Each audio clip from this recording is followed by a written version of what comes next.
Mesdames et messieurs, bonjour et merci de nous rejoindre pour cette nouvelle édition de 15 heures. Tout de suite les titres.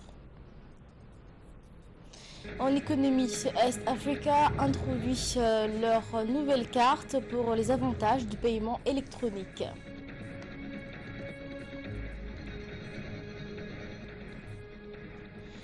Crise des migrants en Europe, réouverture et poursuivre les manifestations à la gare de Budapest. Bonjour, merci de nous rejoindre. Est Africa Bank, partenariat avec Mastercard à Djibouti pour introduire leur avantage des paiements électroniques. Ont signé avec des partenariats première carte des paiements avec Mastercard émis à Djibouti. Samantha Saïd.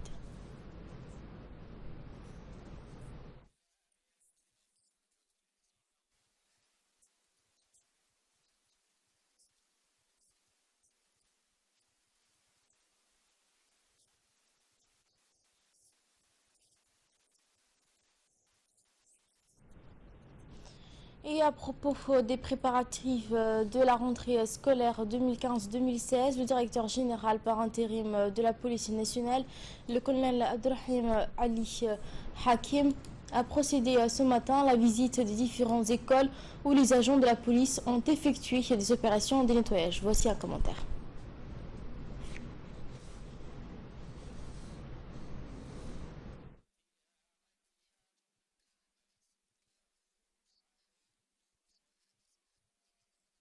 Passons à Obok à présent, l'association agro-pastorale de Médecins. Du directeur général par intérim que ce matin, les agents de la police nationale se sont attaqués au nettoyage des collèges de la Palmeraie 1 et 2 ainsi que de l'école primaire annexe 3 située à la cité Cheikh Osman et de l'école primaire d'Ambouli 2. Le travail effectué par les agents de la police a consisté au nettoyage des classes et des bancs qu'a envahi la poussière lors des vacances. Les agents de la police ont aussi enlevé tous les détritus se trouvant dans les cours. C'est la troisième journée de nettoyage que les agents de la police nationale effectuent à la demande du ministre de l'Éducation nationale et de la formation professionnelle. Rappelons que la police est intervenue dans plus de 11 écoles primaires et de 3 collèges d'enseignement moyen. Le principal du collège de la Palmeraie 2, M. Amin Mohamed Hussein, a saisi cette opportunité pour remercier la police nationale pour sa contribution à la réussite de la rentrée scolaire 2015-2016. Aujourd'hui, nous avons parmi nous les policiers qui sont venus massivement pour organiser les travaux de nettoyage dans le collège. Donc ils sont venus ce matin très tôt, tout se passe très bien. Donc les actions qu'ils mènent ici s'organisent dans le cadre de la propriété organisée pour préparer la rentrée scolaire 2015-2016. Donc cette action qui est menée aujourd'hui dans notre collège est initiée par son Excellence, Monsieur le ministre de l'Éducation nationale, Monsieur Jama El-Nueki, qui est à l'origine de cette action. Alors, nous le remercions pour cette action. Et puis, nous remercions aussi la police qui est là aujourd'hui parmi nous, qui font leur travail avec dévouement. Et avant de poursuivre notre édition, revoyons le commentaire de Est Africa Bank en partenariat avec Mastercard à Djibouti pour introduire les avantages des paiements électroniques. Signaux des partenariats premières des cartes de paiement de Mastercard émis à Djibouti. Samantha Saïd. La ville de Djibouti, le 2 septembre 2015, Est Africa Bank a annoncé hier l'introduction de la première carte Mastercard de paiement co-band à Djibouti avec le déploiement ou la sortie de 5000 cartes de débit Mastercard. La collaboration entre Est Africa Bank et Mastercard verra la plus large gamme de solutions de paiement électronique introduites dans le pays et mise à la disposition de tous les citoyens. Seulement 5% de la population à Djibouti a actuellement une carte de paiement et le pays est fortement tributaire en liquidité. Les salaires sont versés directement sur des comptes bancaires, mais comme beaucoup de gens ne disposent pas de carte de paiement, il est difficile pour eux d'accéder à leurs fonds. Et de même pour la Somalie, où la carte Mastercard sera dorénavant disponible via Dahabshil Bank, a déclaré M. Hessiet, directeur général de East Africa Bank. Le déplacement des liquidités avec l'introduction des solutions plus sûres, plus pratiques de paiement électronique va déployer le pays financièrement et le rendre plus inclusif selon la Banque mondiale. Djibouti a un taux d'exclusion financière de 87%, ce qui signifie que la majorité d'1 million de citoyens sont exclus du système bancaire ou sous-bancarisés. Antonio Karingui, directeur régional Afrique de l'Est, Mastercard, dit les titulaires des cartes auront plus facilement accès à leurs fonds. Ils sont en mesure d'utiliser leur carte de paiement à un point de vente à Djibouti, mais aussi dans 210 pays à travers le monde où la carte Mastercard est acceptée voyage à l'extérieur du pays plus facilement et plus sûr.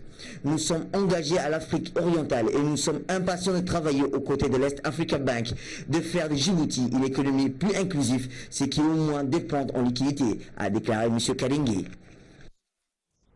Et passons de là au Boc. L'association agro-pastorale de Médého a octroyé hier un don de 80 bouteilles de lait de vache et de grandes quantités de viande. Ça m'intéresse encore une fois. L'association agro-pastorale de Médého a remis un don à la préfecture de la région d'Obok en faveur des réfugiés yéménites installés au camp Markazi. Même si les temps sont durs en cette période d'été, les aides en faveur des réfugiés yéménites fuyant la guerre ne cessent d'affluer. Le président de l'association agro-pastorale, Abdelkader Salah Mohamed, s'est félicité durant cette dotation de venir en aide aux frères et sœurs du Yémen. Passons à présent aux régions d'Arta qui n'a pas l'estimé sur les moyens pour accueillir cette entrée scolaire 2015-2016 dans toutes les conditions. Ahmed Hamad. À cet effet, les établissements scolaires ont été réhabilités. Le préfet de la région d'Arta, Abdullahi Drar Oukiye, ainsi que le président du conseil régional, Omar Jama'oudoua, ont entamé une tournée dans les structures éducatives qui accueilleront les jeunes et les moins jeunes pour une rentrée scolaire réussie. Les autorités régionales étaient accompagnées durant leur tournée dans les établissements scolaires par les responsables du ministère de l'Éducation nationale et de la formation professionnelle pour la région d'Arta et constataient de visu l'état des lieux de ces établissements. Le préfet ainsi que la délégation l'accompagnant, ont pu se réunir et rencontrer les différents responsables des établissements pour leur soumettre les doléances ainsi que les travaux pour la rentrée scolaire 2015-2016. La cadence de l'afflux des réfugiés s'accélère. Dans la seule journée d'hier, 4 poutres transportant au total quelques 350 passagers sont arrivés à Djibouti, 2 dans la matinée et 2 dans la soirée. Mohamed Issa. Un nouveau bateau en provenance du Yémen, particulièrement de Maha, avec à son bord 46 personnes de diverses nationalités, est arrivé hier après-midi au port de Djibouti. 17 personnes, à majorité de Yéménites, ont été débarquées à Obok et 29 au port de Djibouti. Cette nouvelle vague de réfugiés fuyant la guerre du Yémen sont en majorité des Yéménites. Il y a également parmi ces nouveaux arrivants des Pakistanais, quelques Éthiopiens et même des ressortissants somaliens. Accueillis à l'arrivée par la police de l'air et de frontières, PAF, ainsi que les autorités portuaires, avec également la présence au pied du bateau des équipes médicales prêtes à intervenir pour un quelconque malaise ou problème sanitaire touchant ces réfugiés yéménites. Rappelons que Djibouti a mis en place un couloir immunitaire grâce au soutien des Nations Unies. Sport, à présent un match Djibouti et Togo. C'est hier après-midi que les deux équipes nationales djiboutiennes et togolaises ont entamé leur séance de préparatoire, respectivement au stade Gouled et l'ancien stade du quartier 6. Mohamed Issa, encore une fois. C'est hier après-midi que les deux équipes nationales djiboutiennes et togolaises ont entamé leur séance de préparation, respectivement au stade Gouled et l'ancien stade du quartier 6.